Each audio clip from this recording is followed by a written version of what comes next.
चंद्रशेखर जी, सबसे पहले तो आपको ढेर सारी बधाइयां, अब आप सांसद हैं। बहुत बहुत धन्यवाद भाई, बहुत बहुत धन्यवाद आपका। इस जीत पर आप क्या कहेंगे, किसे देंगे इसका क्रेडिट? इस जीत का क्रेडिट मैं नगीना की महान जनता को देता हूं, जिन्होंने मुझे आशीर्वाद दिया और मेरे ऊपर भरोसा किया। साथ साथ भीम आर्मी आज़ाद समाज पार्टी के कार्यकर्ता, पदाधिकारी, नेताओं को देता हूं, जिन्होंने वहां दिन रात मेहनत की, सबसे लोहा लिया।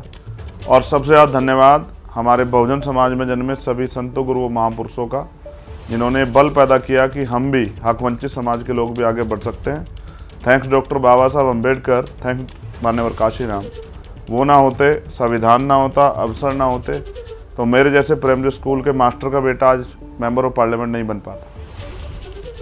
अच्छा चंद्रशेखर जी, चूंकि इस बार गठबंधन की सरकार है, इस लिहाज से एक एक सांसद बहुत महत्वपूर्ण है। तो चंद्रशेखर आजाद अभी खुद को कहां देखते हैं, किस तरफ देखते हैं? एनडीए की तरफ है, इंडिया अलायंस की तरफ है? कौन आपको भा रहा है, कौन पसंद आ रहा है? देखिए, ना मुझे इंडिया ने मदद की, अलायंस ने, ना मुझे एनडीए ने, से मेरा कोई लेना देना है ना। मैं अपने लोगों के प्रति जिम्मेदार हूं, जो नगीना के लोग हैं उनकी भावनाओं के प्रति। उन्होंने बीजेपी के खिलाफ मुझे वोट किया है, मैं वैचारिक रूप से बीजेपी का कठोर विरोधी हूं, उनकी विचारधारा का। दूसरी बात, देश भर में हमारा संगठन है, उन लोगों के साथ मिलकर हम वैचारिक काम कर रहे हैं, तो हम अपनी पार्टी के साथ खड़े हैं।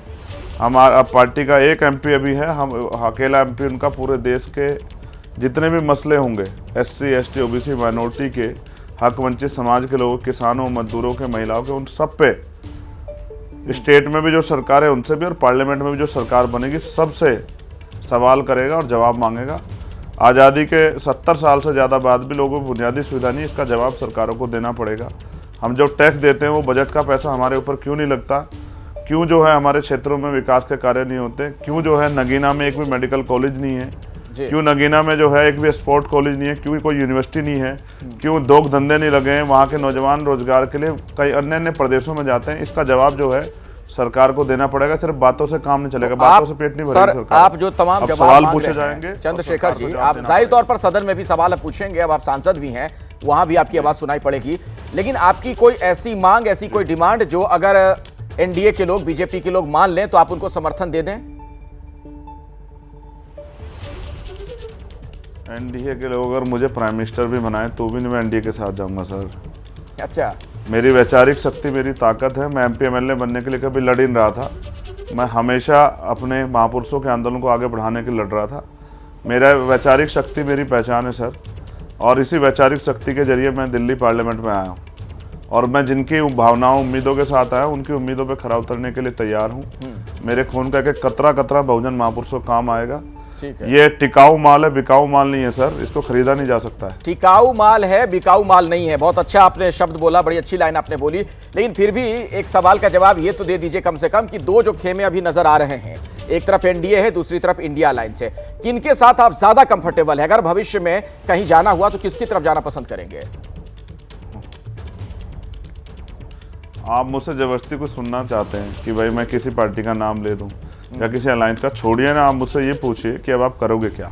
मैं आपको कुछ बताता हूँ। यही बताइए, क्या करिए? अगर अब किसी दलित बच्चे का, पिछड़े वर्ग के बच्चे का, आदिवासी बच्चे का, किसी आदिवासी बच्चे का अगर किसी भी कॉलेज यूनिवर्सिटी में शोषण होगा जाति के आधार पर, धर्म के आधार पर, मुसलमानों का, तो चंद्रशेखर आजाद आपको लड़ता दिखाई देगा।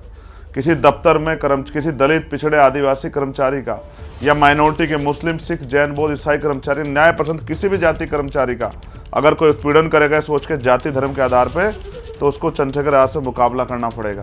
अगर आरक्षण संविधान के खिलाफ कोई आवाज उठेगी, दलितों पिछड़ों के आरक्षण का, उसको दिन में तारे दिखा देगा चंद्रशेखर आजाद। इस बात को पार्टियों को, सरकारों को समझना पड़ेगा। वो दिन चले गए? नहीं, तारे तो आप आरक्षण को सर, तारे तो एक तरीके से आपने मायावती जी को भी दिखा दिए हैं, क्योंकि जिस नगीना सीट से आपने बीएसपी वाली सीट झटक ली है, जो दलित और मुस्लिम बाहुल्य सीट माना जाता था, तो क्या अब बीएसपी वाले जो वोटर्स हुआ करते थे, परंपरागत तौर पर उनके साथ रहते थे, जो कहा जाता था, सब अब आपके साथ हैं? आपने क्या उन्हें रिप्लेस कर दिया है मायावती जी को? देखिए, मैं आपको बताता हूँ भाई, खाली दलित मुसलमानों ने मुझे वोट नहीं किया, पिछड़े वर्ग के लोगों ने, अति पिछड़े वर्ग के लोगों ने, पाल ने, प्रजापति ने, कश्यप ने, सैनी ने, मौर्य ने, साक्य ने, कुशवाहा ने, बिंद, राजभर, जितनी भी जातियां हमारे, जाट ने, गुर्जर ने, सब ने अपनी क्षमता से बढ़कर किसान, जाति, मजदूरों ने मुझे वोट किया। दलित मुसलमान तो मेरे ऊपर उनका आशीर्वाद शुरू से बना रहा, मेरे हर संघर्ष में वो साथ थे, लेकिन पिछड़े वर्ग की सब जातियों ने मुझे वोट किया, सामान्य वर्ग के लोगों ने जो वोट किया।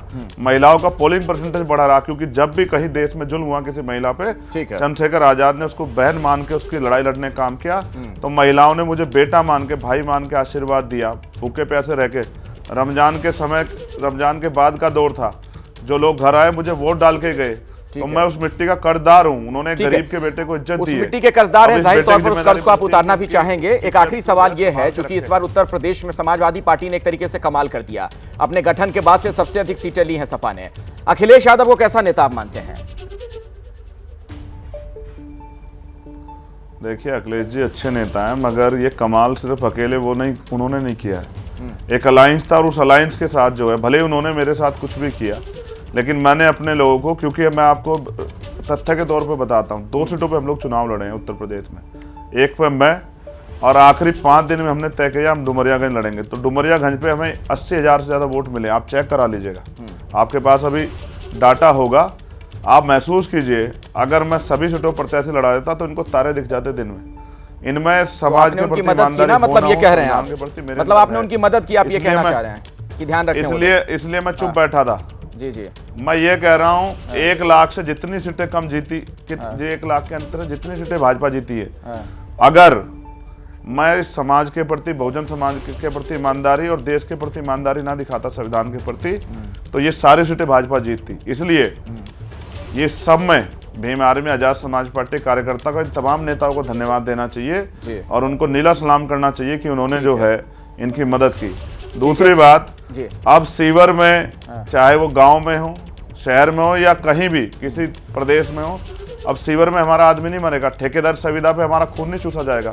अब समय बदलेगा, अब महिलाओं को भट्टों पे उसके काम करने के साथ साथ बहुत दिन। चलिए, बहुत अच्छी बात है चंद्रशेखर जी, जो आप बात कह रहे हैं उसी पर अगर आप कायम रहते हैं, आगे भविष्य के लिए आपको शुभकामनाएं, क्योंकि ये बातें कहने वाले बड़े नेता है, बहुत नेता है दलितों के, और लेकिन किसी ने उस तरीके से किया नहीं कल्याण, तभी तो आज भी आजादी के दशकों बाद भी लगभग उसी तरह की स्थिति है। लेकिन आप कह रहे हैं जो, वो आप करके दिखाइएगा, मेरी भी शुभकामनाएं आपको। जैसे ही घड़ी का काटा दोपहर 2:30 पे आए, बबीता जी का दिल सास बहू साजिश के लिए मचल जाए।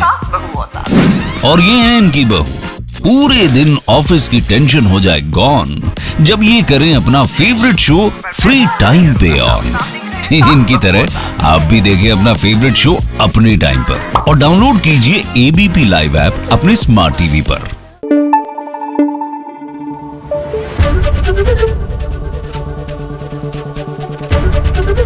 एबीपी न्यूज आपको रखे आगे।